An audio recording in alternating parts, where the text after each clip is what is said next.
So welcome to another Ashwagandha Live.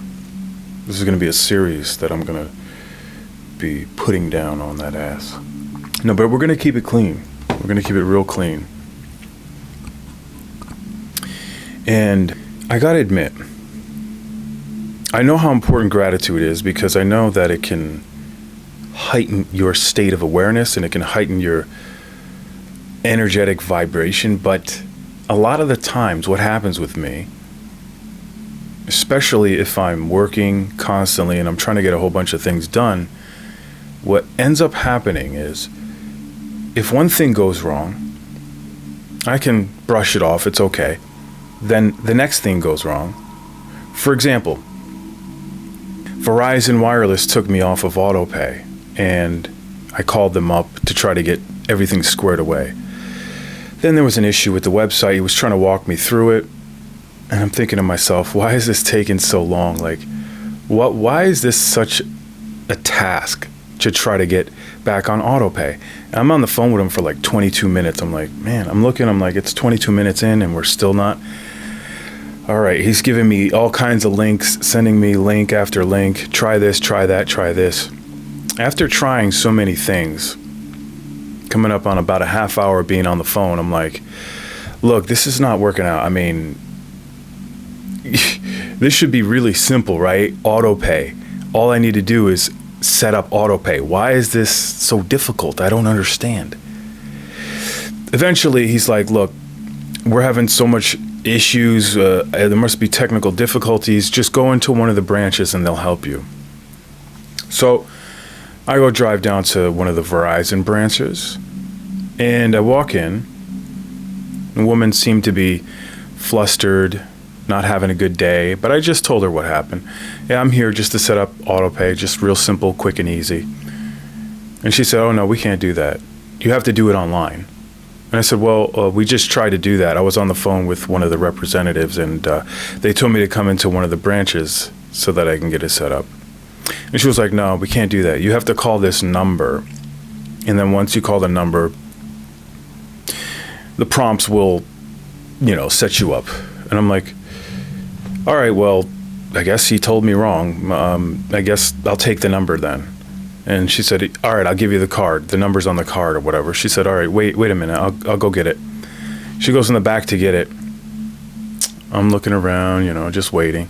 5 minutes go by. I'm like, where is she? Like, I was supposed to get the card so I can go. Like, I got things to do, right? Like, I'm waiting there for like almost 10 minutes. I'm like, all right, I can't. I got to go. I'm out of here. I got work to do. I got to go. So I leave. And then I go turn on DoorDash so I can make some money now after I've been wasting my time. See, this is my frustration. It keeps adding, right? So now, okay, I get a delivery. The pay wasn't what I wanted, but I'm starting late. I got to get going, right? I pick up the order. I go to drop it off. I drive, 6 miles away. It brings me to some weird location with no house. GPS took me to the wrong location. Now with DoorDash, this happens once in a while where it will take you to the wrong location. So then you have to call the customer up and say, look, they took me to the wrong location. I'm trying to find the right address or whatever. So then you got to coordinate with them, right? So it's like a mile and a half out of the way. I'm like, really? Right now? We're going to do this right now? Now I'm ticked off. It's like 1, 2, 3 after another. So it's during these times where I have to remember to keep a cool head. I don't want to be easily flustered, right? But I will say this. It feels damn good as hell to scream and yell and curse as loud as I can in my car while I'm driving when I am frustrated. Like, I just have to vent. I have to let it out, bro. I have to. It's got to come out, right? So I let it out, right? And then I say, okay, I'm going to only yell for a little while and curse up a storm in my car. Nobody else can hear me. I'm not really bothering anybody. So I'm flipping out in my car. And then I say, okay, I got to cut it off and come back to Zen now, right? So that's what I do. While I'm flipping out, I'm like, all right, this has got to stop pretty soon. Once I get to the customer's house, I'll be cool, Hey, how you doing? You have a good day? Okay. drop off the order. If you saw me in the car flipping out, you may think I'm a crazy person. Maybe I am. I don't know. But it works. I flip out for a little while and then I calm down. Is it a waste of time and energy for me to flip out like that? Maybe. But at the end of the day, I know that it calms me down, so I do it. And it's usually in my car, not bothering anybody, not disturbing the peace, So after this, I catch myself and I say, all right, let's bring in some gratitude here. Let's just center ourselves. And sometimes I'll breathe a little bit deeper, because that's the problem that a lot of times what we have, like a lot of people will get angry and upset, but they don't vent the frustration. They don't let it out. And their breathing is shallow and they just depress. It's like you become more depressed. You're compressing everything. You feel like the weight of the world is on your shoulders now. It's okay. I think it's okay to flip out and get mad as long as you're not harming anybody. There's nothing wrong with that. So I do it. That's my little confession. But I wanna share something too, because the other day I was in a frenetic state once again, because when I'm trying to make money, I feel like I gotta really focus in. There's other things that I want to do. I have, chores to complete, right? Errands to run and work to do. And it's like, okay, there's only a certain amount of time. And I get into this frenetic state where I'm like, okay, all right, I got to do this, that. And I'm just everywhere, right? And I'm trying to get as much done as possible. If I can do 20 things at once, I'd do it. But I had to go to the grocery store before it closed. And so I noticed my gas tank is almost on E. All right, I got to stop and get gas right now, because if I don't, it's going to turn into, oh, shoot, now look. So I'm like, all right, let me get gas. I stop. I'm in East Hartford. I get back in my car, warm up, and I look at my seat, and I'm like, damn, there's a lot of garbage accumulating there on the passenger side floor, right? So I get out, walk over there, open up the door, and I scoop everything up. There's like kombucha bottles, cookie boxes, and wrappers and papers and all kinds of stuff. I have a big pile of trash. I just scooped it all up, right? I stuff it into the trash can. Then I'm on the highway. I'm going to Glastonbury, which is about 5-6 miles away, to the grocery store in Glastonbury. I'm on the highway. Okay, I'm going to make it. I get to Stop and Shop. I got 15 minutes left. Okay, perfect. Just enough time to get the groceries I need. I go to reach for my wallet in the front seat. The wallet's not there. I'm like, I look on the floor where I had all that trash. I'm like, oh no. Like I immediately, the scenarios of the wallet falling there and me scooping everything up and throwing it in the trash. Like I got into a panic for about a second and a half. As all these scenarios, I'm like, I'm going to have to drive all the way back. Forget the grocery store. I can't go there now. I got to drive all the way back and go sift through the garbage for my wallet. And I'm like, damn. Then something made me look into the back seat. I checked. There's my wallet right in the back seat, just staring at me. Because mind you, I always put it in the front seat. But for some reason, I must have threw it in the back seat. Not even thinking, being in a frenetic state, trying to do everything at once. And so I'm like, okay, great. It's there. And I can't explain, like, the euphoria. I actually felt euphoric, because when I thought I threw my wallet away, I felt like, you ever feel that feeling where your heart just feels like it sinks into your stomach and you get an adrenaline rush real quick? That's what happened. But when I realized my wallet was there, all of a sudden I'm like, okay. I was like ecstatic. I felt as if I found money on the floor. If you find like a good amount of money, $20-$40 on the floor, you're going to be like, nice. Oh, great. You're going to get a spike of dopamine from that. So I'm like, great, this is awesome. Like, I felt like I found my wallet, right?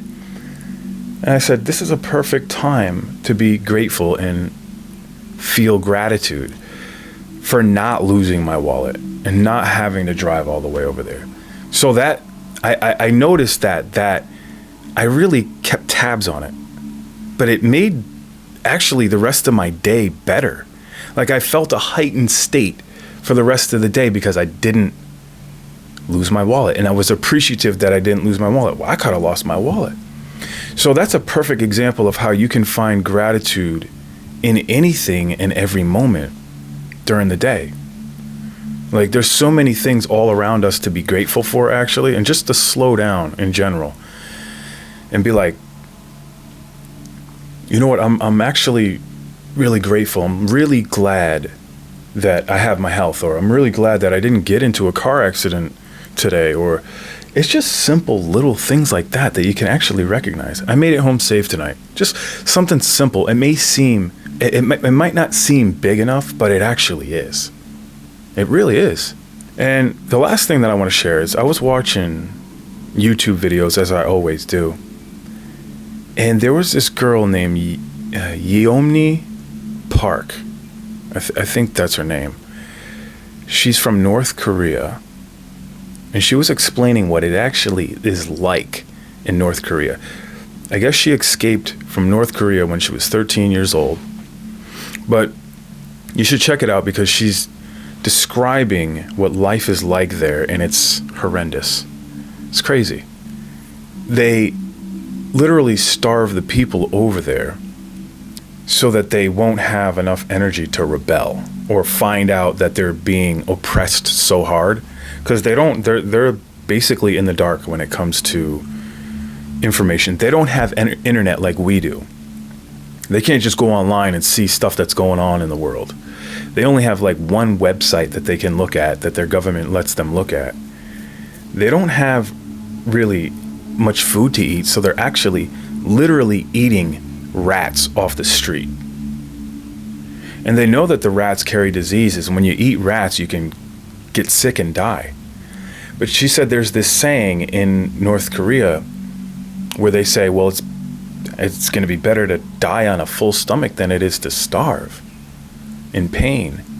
So that's how hard their life is. So I'm thinking about all this stuff, like it's just on and on with all the things that we take for granted here in the Western world that we have, you know. So I'm like, damn, I'm complaining about grocery prices and the cost of living going up. But if I was in North Korea, I mean, it would be much worse, wouldn't it? Eating rats. They pull grass out of the ground and eat grass because they don't have enough food, man. I've heard stories about North Korea before, but just something about what she was saying was just mind-blowing, man. It's just a huge wake-up call, man. So, I mean, at the end of the day, gratitude is all about expanding your perspective.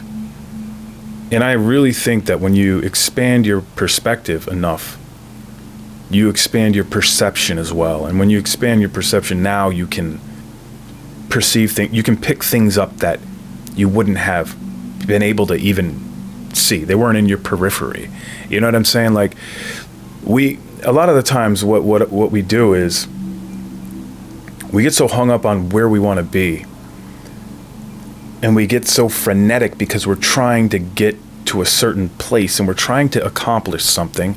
And then when something gets in the way, or there's a disturbance or a disruption of some sort, a hindrance or a disappointment, it kind of knocks us out. It knocks that perspective out of us to where now we're like, it's tunnel vision. We're like, oh, it's all about me because everything's going wrong with me. And you think it's all about you, but it actually is not. Because what happens is you forget, you lose the perspective that things can always be so much worse, and it's actually not as bad. Like, a lot of the setbacks, like I gave an example of me, the bad day I had early today, one thing after another was a disruption. And there's other things like going on in my life that honestly are an annoyance, a hindrance. When I vent in the car like that, like I said, it's mostly an accumulation of a lot of things where I feel like I need to vent. And I used to do it with rapping, right? I used to rap to vent or break dance to vent. So you need some sort of outlet, but the point that I'm getting at is that it's not as big a deal as it seems in the moment. Because when you zoom out far enough, like your day is going bad, right? Everybody has those days where just one thing after another seems to just go wrong, and like, okay, this is one of those days, huh? But when you zoom out 365 days, you actually have some wins, some big wins. And you got to repeat things like this, like you win some, you lose some. When I repeat things like that, it's like a reminder. Okay, wait. It brings the perspective back to me because it's so true. You don't win every single day. It's like a stock. A stock doesn't go up, up, up every single day. No, you're going to have down days. You're going to have down weeks, down months. Everything that you do in life, whether it's sports, you don't win 100 games in a row. You don't win every single game. You have to lose sometimes. I take a loss. You take a little bit of a loss. And really, it's not that big a deal. Like when I zoom out 365 days, I'm going to be like, okay, the Verizon thing, whatever happened earlier before that, and then the wrong address that was given to me. Little annoyances. It's nothing. It's laughable. Now, in the moment, I could have been like, oh, this ain't nothing. When I zoom out far enough, it's not going to be anything. But maybe part of me needed to vent. You know, it's not like I was screaming at another person, taking my anger and frustration out on them. I was doing it in my car. And it might seem silly, but you know what? I'm admitting the silliness that I do. A lot of people will say, oh, no, I don't do that. I would never do that. When it's damn true, you probably do. And if you don't, maybe your anger may let itself out in another way that you're probably ashamed of. So maybe you do need to scream and yell and curse in your car a little bit when things go wrong. So it's okay. You know, it's okay if you feel frustrated and you want to vent. But the point is to get back to that calm center where that perspective is. Because when you're in that state where you're flipping out, right, you're just screaming, yelling, you don't have your perspective. You're just it's almost like steam, right? You let the steam out. It's building up, but you open up the top and you let it out. Sometimes you gotta let it out, man. That's all. Very simple. So, just wanted to share that view on perspective. And oh yeah, I heard Andrew Huberman. One of the best ways to feel gratitude, actually, is when people express their appreciation for you, for something you have done for them. So if you do somebody a favor, anything altruistic, and you can see it in their eyes, literally how grateful they are because of something that you did or something that you helped them with, that's the highest form of gratitude right there. The ones I was explaining where, you know, I was happy that I didn't throw my wallet in the trash and have to go backtrack and find it. That's a minor those are little spurts of gratitude. But the real gratitude is when you actually do something for somebody, they really appreciate it, and you feel good about it. It's a natural high that you'll receive from it. So anytime you can find a moment or an opportunity to give that to somebody, to give something to somebody to where they will be grateful, and they express the gratefulness to you, or you can just tell by the look in their eye that they're grateful. It's a blessing, man. That's the ashwagandha live for today. I actually just had a chamomile tea, and I have some reishi mushroom that I'm going to have after this, and I'm going to unwind and call it a day. So that's it. Keep getting to the next level, and we'll see you again.